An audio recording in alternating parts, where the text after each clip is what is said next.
Terima kasih. Assalamualaikum warahmatullahi wabarakatuh. Waalaikumsalam Waalaikumsalam warahmatullahi wabarakatuh. Terima kasih atas kehadirannya ya anak-anakku yang sudah tepat waktu. Kelas Akila, silakan dimulai doanya. Sebelum kita memulai pelajaran hari ini, alangkah baiknya kita berdoa menurut kepercayaan dan agamanya masing-masing. Berdoa dimulai. Berdoa selesai. Baik, terima kasih Akila sudah pimpin doa. Baru 25, berarti 24 siswa. Diingatkan lagi 10 orang lagi ini belum hadir. Pagi-pagi jangan lupa kamu harus semangat. Pagi-pagi kayak sekolah lah ya. Kamu siapkan pelajaran kamu, ya kan, buku-bukunya, ruangannya juga disiapkan. Kamu siapkan paket kuotanya biar tidak ada hambatan ketika mengerjakan tugas-tugas. Kalau bisa kamu baca dulu tuh malam-malam materinya. Ada yang masih ingat materi sebelumnya tentang apa ya? Tentang desa, Bu. Oke, Dinda, Desa. tentang desa. Jadi desa itu ada 3, itu ada desa swadaya, desa swakarya, sama desa swasembada. Mempelajari pola keruangan desa. Jadi permukiman desa ada yang memanjang, menyebar, dan memusat. Materi minggu lalu yaitu tentang desa. Kamu jalan-jalan di desa, ya kan? Nah, sekarang kamu orang desa apa orang kota? Kota. Ya, Kota, kita tinggal di kota Jakarta ya. Materinya kita adalah tentang pola keuangan kota. Apa yang harus kamu pelajari? KD-nya apa? Yang pertama adalah kompetensi dasarnya. 3.2 menganalisis struktur keuangan desa dan kota, interaksi desa dan kota, serta kaitannya dengan usaha pemerataan pembangunan. Tujuannya adalah setelah mengikuti proses pembelajaran, peserta didik diharapkan dapat mendefinisikan pengertian kota apa, menguraikan sejarah perkembangan kota, menjabarkan ciri-ciri kota, menjelaskan klasifikasi tahap perkembangan kota. Ini gambar apa sih ini? Ada yang bisa memberikan pendapat? Ini gambar apa? Sebelah kiri, sebelah kanan gambar apa? Lilis. Oh iya, Lilis, silakan Lilis, bagus. Ini apa, Lilis? Itu pedesaan sebelah kota. Ya, Bu. siapa? Aura, Bu. Ya. Oh iya, Aura, silakan. Gambar yang sebelah kiri adalah perdesaan dan sebelah kanan adalah perkotaan. Karena menampakkan ciri sebuah desa yaitu terdapat pesawahan, sedangkan di kota sudah tidak ada pesawahan, lebih dominan oleh bangunan-bangunan batikat. Oke, terima kasih Aura. Ya, semua simak dulu videonya ya. Siapa? Apa isi videonya? Di video itu Isi tuh videonya apa? ada nunjukin ciri fisik kota, terus juga ciri masyarakat kota gitu, Bu. Kayak ada gedung-gedung, terus lahannya sempit, dempet-dempet, kayak gitu, Bu. Ingin bertanya, Bu, berdasarkan penjelasan dan tanggapan dari teman-teman, apakah semua perkotaan tidak ada kegiatan pertanian? Kan ada yang menanggapi? Saya, Bu, mau nanggapin pertanyaannya. Sepanjang Ya, silakan. Apa? sepanjang yang saya lihat di video, yang saya lihat di Jakarta masih ada kegiatan pertanian, Bu. Seperti di Halim, saya pernah lihat ada area pesawahan. Saya juga pernah lihat area perkebunan kangkung dan tanaman lainnya di Jakarta. Hanya saja luasnya kecil, jadi sepertinya tidak mungkin persawahan dan perkebunan tersebut memenuhi kebutuhan kota penduduk kota Jakarta, gitu, Bu. Nah, di sini tugasnya adalah kamu menonton video. Kemudian buat kelompok juga nih. Tugas kelompok kamu buat terdiri atas 6 siswa, maksimal 6. Kamu cari formasi berdirinya kota Jakarta, Palembang, Jogja, Bandung, dan Tarakan. Terus kamu digecer ya. Oke, nomor 1 itu setelah menonton dan menyimak video tersebut, menurut saya pengertian kota itu berasal dari kata kota atau kita, berarti kubu atau berbentengan. Menurut pendapat saya, kota merupakan kawasan permukiman yang secara fisik ditunjukkan oleh kumpulan rumah-rumah yang mendominasi tata ruangnya dan memiliki berbagai fasilitas untuk mendukung kehidupan warganya secara mandiri. Untuk nomor 2, identifikasi masing-masing ciri-ciri fisik dan sosial daerah yang terdapat di dalam video tersebut.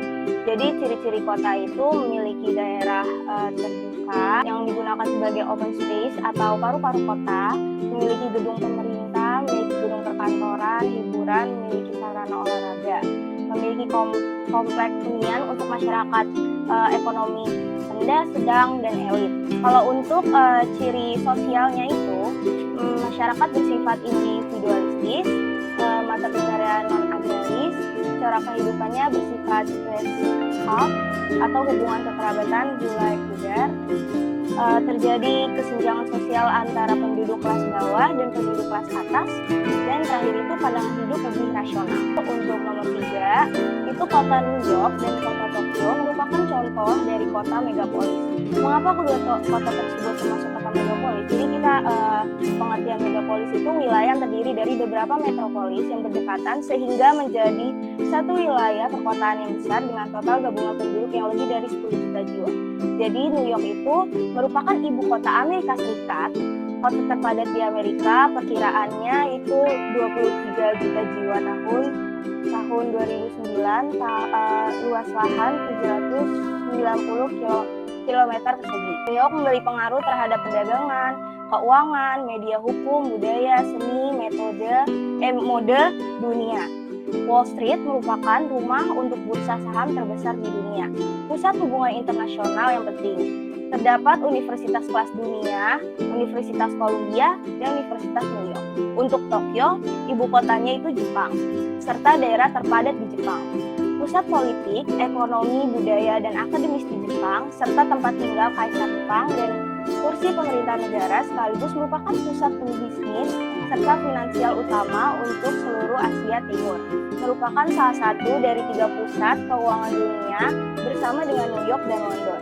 Bursa saham Tokyo adalah bursa saham terbesar di Jepang. Pusat transportasi kereta api, darat, udara, domestik, serta internasional di Jepang didominasi oleh jaringan kereta dan jaringan bawah tanah yang bersih dan efisien. Sementara bus, monorail, dan tram merupakan transportasi sekunder dan memiliki jaringan rel bawah tanah yang paling luas di dunia. Memiliki universitas, sekolah menengah pertama, dan sekolah kejuruan, memiliki banyak museum, tempat hiburan, wisata yang lengkap, dan berbagai festival. Jadi pertama kali ini muncul pada abad 20 untuk merujuk kata dengan kota besar.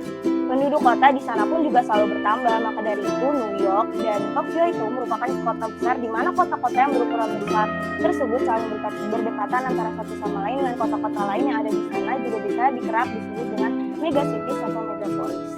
Dan ini untuk lingkungan kita juga di Indonesia ada megapolis Indonesia itu Jakarta Raya atau disebut dengan Jabodetabek, yaitu di Jakarta, Depok, Bogor, Tangerang, dan Bekasi. Jakarta berkembang karena merupakan pusat daerah perdagangan. Kota Palembang berkembang dari kota pusat perdagangan yang dikuasai Kerajaan Sriwijaya. Palembang menjadi ibu kota Sriwijaya yang merupakan kekuatan politik dan ekonomi di zaman klasik pada wilayah Asia Tenggara. Kota Yogyakarta berkembang dari kota pusat keratonan atau pemerintahan yang terus berkembang sampai sekarang.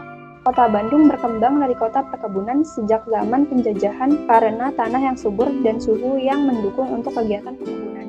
Tarakan adalah kota yang berkembang dari kegiatan pertambangan yaitu minyak bumi sejak zaman pemerintahan Belanda. Saya mau bertanya, perbedaan antara kota sebagai pusat kebudayaan dan kota sebagai pusat perdagangan itu apa ya? Perbedaan kota dari pusat kebudayaan dan pusat perdagangan itu, kalau pusat kebudayaan itu kan kotanya tuh masih berhubungan erat sama adat istiadat ya, masih kental dengan adat istiadat di tempat masyarakat itu. Terus kalau pusat perdagangan itu punya sarana penyalur bahan kebutuhan pokok daerah kota dan hinterland lain. Saya bertanya ya, terakhir nih sambil menuju ke kesimpulan.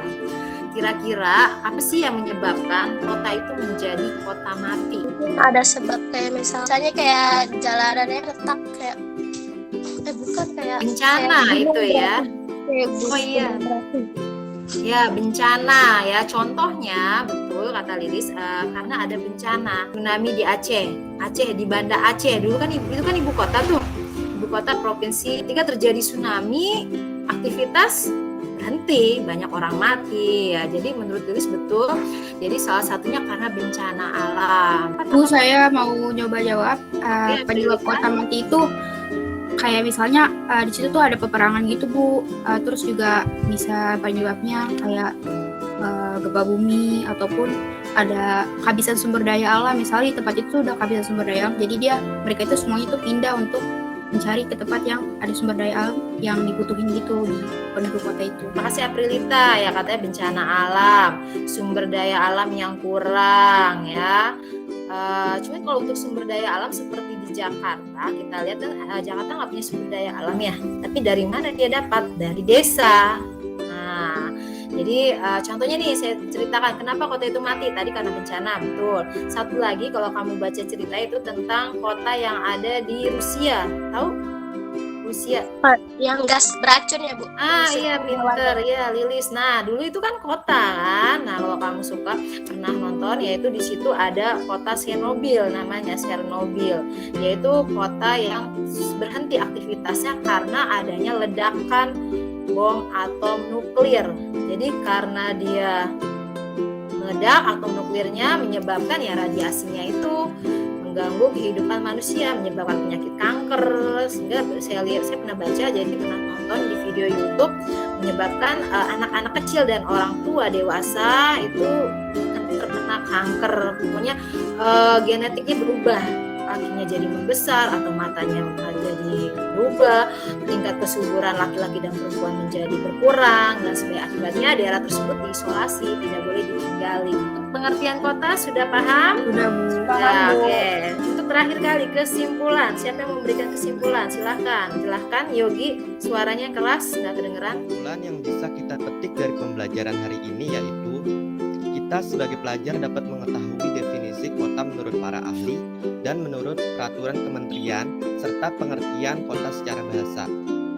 Kota juga dipengaruhi oleh tingkat kepadatan penduduk yang tinggi serta kepentingan dari suatu kota tersebut. Selain pengertiannya, kita juga mempelajari ciri-ciri dan klasifikasi yang dimiliki oleh kota itu sendiri. Terima kasih. Terima kasih Yogi, kesimpulannya cukup bagus ya. Jadi kesimpulannya Yogi dapat mengetahui pengertian dari kota. Lanjut, Akila mungkin mau memberikan kesimpulan? Oke Bu, kesimpulannya selain dari yang Yogi sudah bicarakan, sebenarnya kita mempelajari tentang tahap perkembangan kota dari yang baru terbangun sampai kota yang sudah mati. Lalu kita juga mempelajari sejarah dan perkembangan kota-kota yang di Indonesia seperti Jakarta, Bandung, Yogyakarta, Palembang, dan Tarakan. Dan kita tahu bahwa kota-kota itu semuanya sudah berkembang dari zaman ke zaman. Terima kasih, oke. Terima kasih semuanya sudah hadir, kita sudah selesai materinya. Yang sudah aktif, terima kasih banyak. Semoga pelajaran ini memberikan manfaat buat kita semua tentang perkotaan. Tugasnya jangan lupa dikumpulkan, ditaruh di GCR ya. Terima kasih. Wassalamualaikum warahmatullahi wabarakatuh.